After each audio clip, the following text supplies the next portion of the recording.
Alors, quand on se fait opérer, il y a plusieurs anesthésies possibles, hein.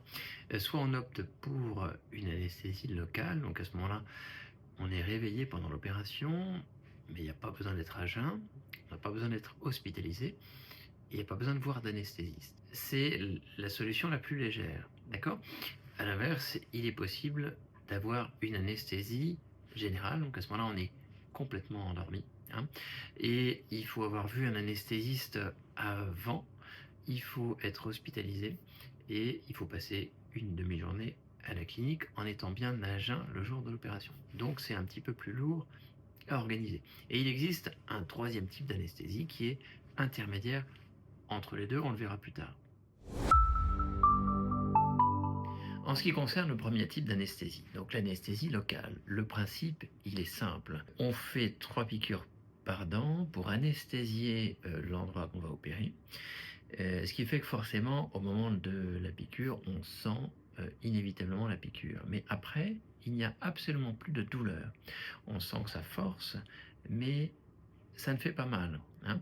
Les avantages de cette anesthésie, c'est que, un, il n'y a pas besoin d'être à jeun. 2, il n'y a pas besoin d'être hospitalisé. 3, c'est beaucoup plus rapide, c'est-à-dire qu'en fait, on vient, on se fait opérer et on repart tout de suite chez soi, hein. Donc c'est ce qu'il y a de plus léger à organiser. Par contre, ça suppose de ne pas être stressé. Si ça nous impressionne trop, à ce moment-là, on peut choisir un autre type d'anesthésie. Alors, en ce qui concerne l'anesthésie générale, eh bien, à ce moment-là, il faut être hospitalisé, il faut avoir vu l'anesthésiste impérativement avant, au plus tard 2 jours avant l'opération, hein.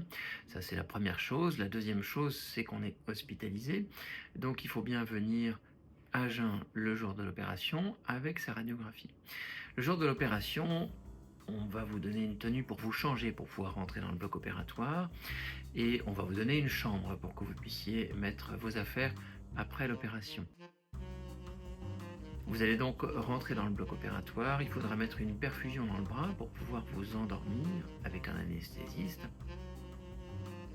Pendant l'opération, il faut intuber, vous respirez avec une machine.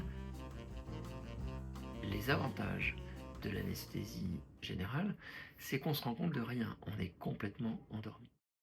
Pendant l'opération, on fait une anesthésie locale en plus pour qu'il n'y ait pas de douleur au réveil, et ensuite on va être transporté en salle de réveil où là on sera extubé, et une fois qu'on sera bien réveillé, on pourra retourner dans sa chambre pour avoir une petite collation avant d'envisager, dès qu'on aura vérifié que tout va bien, votre sortie de la clinique.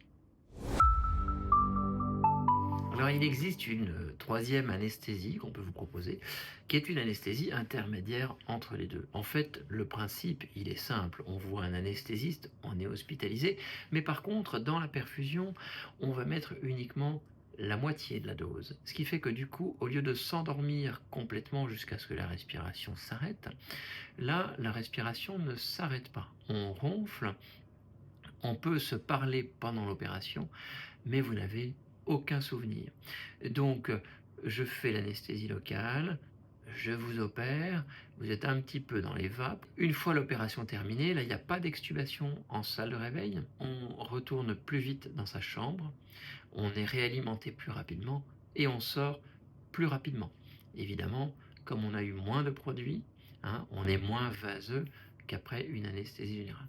Cette anesthésie, elle est idéale quand on est trop stressé à l'idée d'être complètement réveillé, comme dans une anesthésie locale.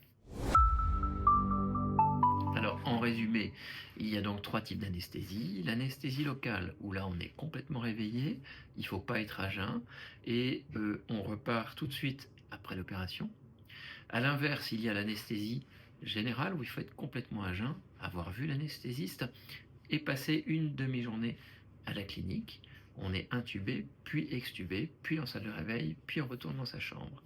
Et enfin, dernier type d'anesthésie, l'anesthésie locale potentialisée, qui est une solution intermédiaire entre les deux, pour laquelle là on est endormi à moitié seulement. Il faut bien être à jeun, avoir vu l'anesthésiste. Et on n'est pas intubé, on reste éveillé pendant l'opération, on n'est pas conscient, on n'a pas de souvenir vraiment, hein. On peut se parler, mais il n'y a pas trop de souvenirs de ce qu'on s'est dit.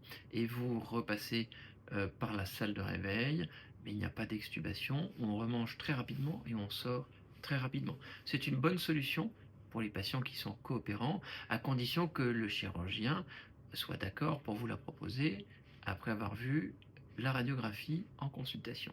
Vous pourrez envisager chacune de ces solutions avec le chirurgien en fonction de l'étude de la radiographie. J'espère avoir répondu à vos éventuelles interrogations et n'hésitez pas à consulter notre site internet s'il vous manque des informations.